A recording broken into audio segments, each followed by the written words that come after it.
particularly this Tinubu-led administration, he has failed at that woefully. So if what they need is pressure from the international community, then they deserve it completely. I'm not striking out the possibility of military intervention by the US, but then I feel it's more of a pressure than actual intervention. Now, you know, for this particular case, a lot of people, especially Nigerian politicians or people affiliated with the Nigerian government, have come out to advise Donald Trump that instead of calming down Nigeria with his military, he should instead assist Nigeria with cutting-edge technology. States suggested a lot of things, and you know, they tagged it as interference, saying that Nigeria is a sovereign state. Now, Ifoma, do you agree with that? That Donald Trump is interfering with Nigeria's domestic issue? Is he really interfering?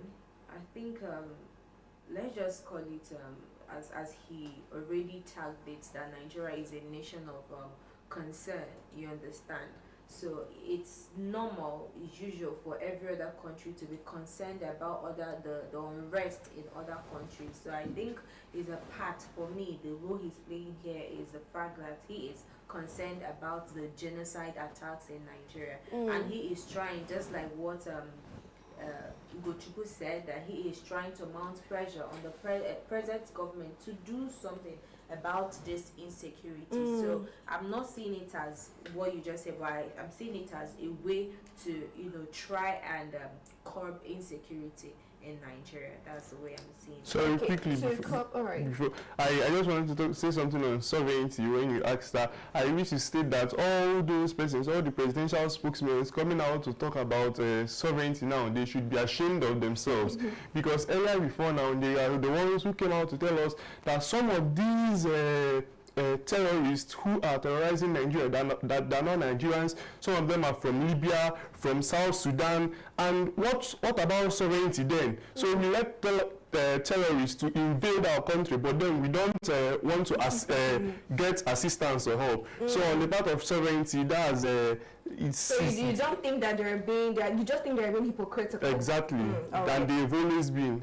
Okay, they've always been hypocritical, Ugochukwu. Now, let's look at what this is doing to Nigeria internationally. We saw the head of Blackwaters, owner of a private military firm, coming out to say, President Trump, you have my number. I'm standing by to assist. You know, there are a lot of, it has been gaining a lot of foreign attention, but after that statement on President Donald Trump's account, it has gained even more attention globally. Now, how do you think, you know, this would affect Nigeria? Let's also talk about pressure, because you also made mention of the fact that he's trying to, Ugochukwu made mention of the fact that he's trying to put diplomatic pressure on the Nigerian government. But what about other international bodies and other nations as well?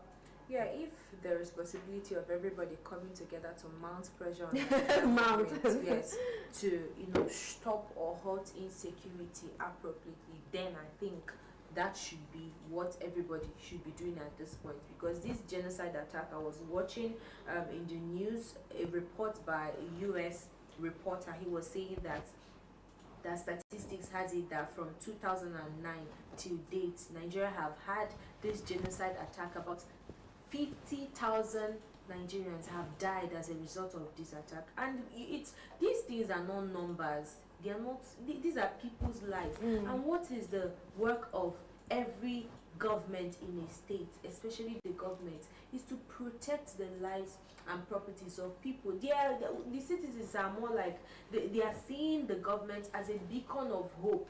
You understand? So if the citizens are looking up to you and you are nonchalant or unresponsive about it, what do? They try and see if they can get help from other communities, other maybe international bodies, which is what one person, the leader of a certain community, came out to, you know, call on the president of United States of America. And as regards this particular news story about banning or restricting some governors, I think for me it should be a welcome development. Well, let me not all right, go further. Okay, so just finally, we're still talking about what's going on with that particular statement, and we're going to the next story, which is about the Tinubu-Trump meeting. So after that particular statement went viral, the presidency came out to say that there is a supposed meeting that is supposed to happen where the president of Nigeria would travel to Washington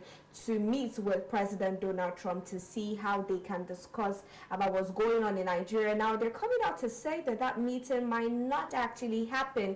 Now, they're looking forward to another date in November, something after the 20-something of November, for the South Africa summit, for the G20 summit in South Africa. And during that summit, that would be a good place or a possible place where both presidents can have that particular meeting. And I'm just asking, without Donald Trump coming out to make this statement, do you think that the Nigerian president would have, or the presidency would have fast-tracked this meeting as fast as they did, even though it might not hold on Tuesday? Yeah, that is the problem. This administration, they have always been incompetent, and that is why it is a big shame that you have to be called out by international bodies and organizations before you do the basic thing you ought to do as a government. So it is very shameful, not just for the government, but for Nigerians generally, both Nigerians at home and abroad. You know, whenever it's a shame to Nigerians. It's a shame to Nigerians that you have to be dragged before you do what you are supposed to do. And then for the meeting, we have to now think is what can be a possible outcome of this meeting? Is it just a usual meeting where we have photos and they shake hands? What real impact do they make? I am open to assistance because Nigerians have shown that they have failed. They have failed. So if they cannot do it, by all means, we need better people for the job. But you know, you say you need, but you know, there are lots of people that are coming out to say that the United States might have ulterior motives for wanting to render help. Do you agree with that? The Nigerian governments have been, they already have ulterior motives. They have been draining us since. So if people. This is just the same, the Nigerian government, there are people who are going out to say the United States have ulterior motives. However, I'm not denying that there is no place you eat free lunch, nowhere in the world. But then our politicians have not been doing any better since our former president, late President Buhari, he died in a foreign hospital while he ruled Nigeria for 8 years. What does that say about your country and your administration? So I am completely open to assistance. All right. Now we're looking forward to assistance from the United States. But also let's talk about the economic impact and also look at this, the sanctioning, right? In a bid to curtail this or to curtail the nonchalancy of the Nigerian presidency, do you think that this might in any way affect innocent Nigerian citizens? Yeah, that is where the problem lies now. That is the major problem. If you say you are sanctioning or you want to revoke or freeze accounts of 12 governors in these states that have this current or recurring attacks, then I think that's for me is a step in a good direction. But at the same time, there are equally governors in different states that don't have the authority to actually do something about this genocide attack. Was it in Zamfara that the governor came out and he was saying that he knows the terrains of these people, but he doesn't have the military backup or rather authority to enforce those what's it called? Deploy people, yes, you understand. So some people maybe are willing to fight this, while some people are not willing to fight it. So my problem now is the fact that they might at the end of the day affect this policy, might at the end of the day affect innocent people that still mean good or well for Nigerians, you understand. And as regards the economy, I am seeing a lot in our economy. I mean, we already know that we export greatly to US. Yes, we equally do importations. So all those importations are going to be cut down into different sectors, and the same thing with importation too, exportations too. So I think it will really tank the economy. So you're saying that it would really affect the prosperity of Nigeria. Definitely, but I'm equally open. I'm subscribing to them assisting us with intelligence and maybe other machineries. But calling or deploying troops to come and fight insecurity, I think there is going to be a lot of mayhem and misplacement of people. I think we are our problem in the first place, and we already know how to sort Indeed. our problem. I think that, rather than sending troops, they should give us assistance with intelligence, rightly, like Ifoma said. So who is going to manage the assistance? We have new service chiefs, right? Let's see them in action. All right, now let's also touch down to Anambra State, where they concluded a peace accord where major candidates, we had the ABGA, gubernatorial candidate, the person of Governor Soludo, we have the APC gubernatorial candidate and others who came out to pledge that they would have a peaceful, violence-free election.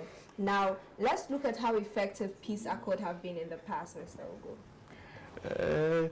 I think that these peace accords, because we've been having them in the past, not just for Anambra election, but also for election in Nigeria. We had something similar in 2023 when we are getting towards the presidential election. First, I must commend the Kuka Center. I think they are the organizers of this peace accord, the peace summit, Bishop Kuka and the rest of them, who are all working hard to see that we have peace whenever it is best to seek legal redress rather than going to the streets and causing violence. I like that. It's better to do that rather than going to the streets and causing violence. Now, do you think that somehow that this peace pact is going to change voters' turnout, because we've seen really low turnout in the southeast generally when it came to pre-registered votes and all of that, according to INEC. But going forward, do you think this would increase voter participation? Sharon, over the years that we've been having this peace accord, what peace did it bring? It has never yielded any positive outcome.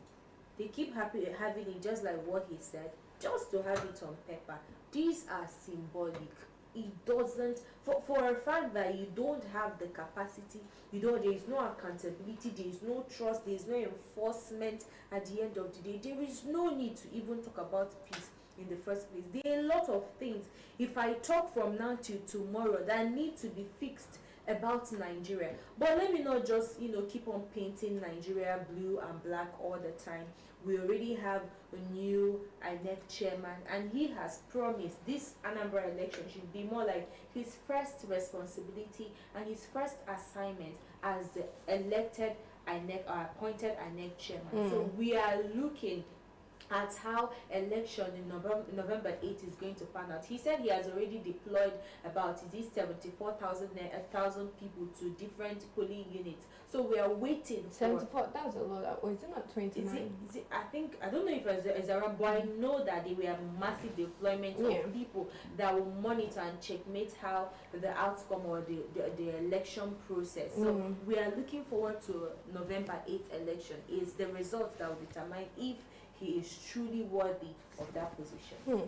All right, now his first job after being made the INEC chairman, and to be honest, a lot of eyes are on him to see how well he would deploy all his new or everything that he has in his command for the smooth running of this particular election. But you said, Ugochukwu, right, that this particular peace accord is not legal binding. But do you think that there is something that the media can do to hold signatories accountable? Yeah, we always regarded the media as the fourth rim of government, and yeah, I think they have a role to play also when we say things like, when you see something, say something. Exactly, the media is a great channel for that. But looking at the elections we've had in the past, even in Anambra State, in fact, the by-election we had some time in, was it August? August? The by-election we had there. You see, interestingly, in this peace accord, I saw the speech presented by the IGP Ebotukun, represented by I think the DIG or someone. So in it, they mentioned that they will be deploying troops to different polling units in Anambra State, and it's it's easier said than done, because when we look at the last by-election, we saw non-state actors, vigilante groups also present in the election. And interestingly, in the speech made by the IGP, they mentioned that vigilante groups do not have any role to play in the security of the people or protecting lives in this election. That is what it has always been. Units and Odogachi have no role. They have no, vigilante groups have no role to play in election. But then they did in the last election. Personally, I was at where is that again? I think no, we not for the election, and we saw them. In fact, they even harassing some of the pressmen there. You see, so it speaks a lot about how professional they are, and we hope that in this election, the forthcoming election by Saturday, that there is no violence, and just like they've all come to agree and sign today, that they will keep to it. Politicians and candidates should address their supporters, make sure that the environment is that of peace and not of violence. You know, so we just talked about the media when it concerns holding the signatories accountable. Ifoma, now, do you think that even the social media might play a role right now when it concerns holding these people accountable in a situation whereby there is violence breakout during or after the election? Yes, I think I'll go with that mantra. If you see something, say something. Everybody now have access to digital technology. We have access to mobile phones. So whatever you're seeing in different polling units that you go to vote, report it immediately live as it is hot. You understand? Let everybody have a copy of exactly what is going on, so that if these people that this are new INEC chairman deployed say otherwise, will provide evidence. We'll tell them that evidence choke on ground. You understand? So I think everybody should be abreast. Everybody should amp up. Everybody should make sure that they mount on that one. As these people are coming there, if there is possibility of you arriving there even earlier before INEC officials arrive there, you understand? Even INEC chairman came out to say that every INEC officer should be on ground 7 a.m. top. Then you come by 6. No, like let's make this. This is about Nigeria. There is nobody that is more Nigerian than any Nigerian. So it is our country. It is left for us to decide what goes on. So it is our vote. So we should decide how it's being carried out at the end of the day. I like that. Now, finally, Mr. Ugo, let's talk about this peace accord and what it means for even the candidates. Do you think this shows political maturity? Because when you look at a trending video where the deputy governor candidate for APC, Uche Ekunife, was signing that peace accord, there was a little drama between her and the current governor of Anambra State, in person of Professor Chukwuma Soludo, where she blatantly just ignored him. Now, but apart from that, or even with that, do you think that this just shows political maturity?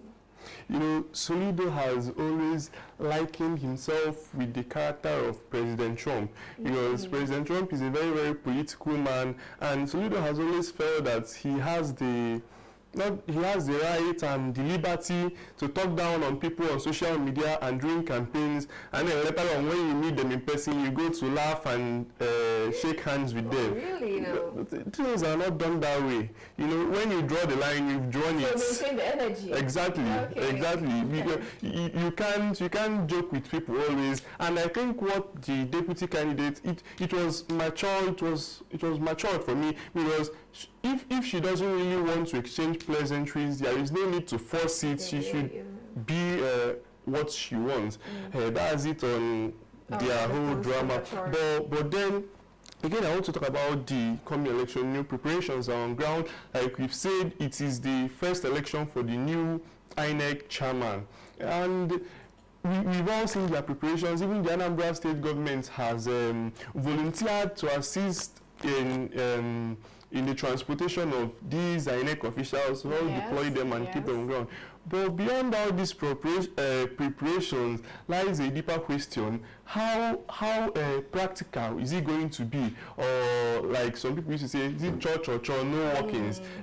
We've had them say a lot. You have them say a lot. But then Nigerians in the Anambra, they have to buckle up and brace themselves up for this election. It doesn't just have to be business as usual where we sit at home and nothing happens. Like I've always said, when you see something, you say something. The media will be a very good tool for Nigerians and in the Anambra to speak up ahead of this November 8th election. Now, the code word is, if you see something, say something, using every tool at your disposal, be it the mainstream media or the social media. Now, thank you so much. We're going to close the wrap on the show. Thank you so much, Ugochukwu Afuba, for your contribution, and Ifoma Oji as well. Thank you so much for joining us.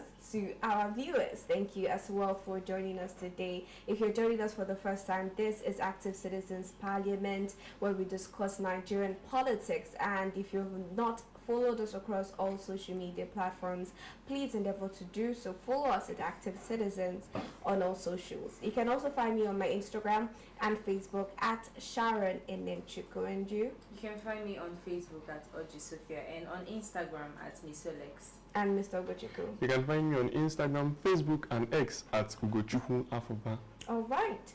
Till we see you tomorrow, do have a good evening.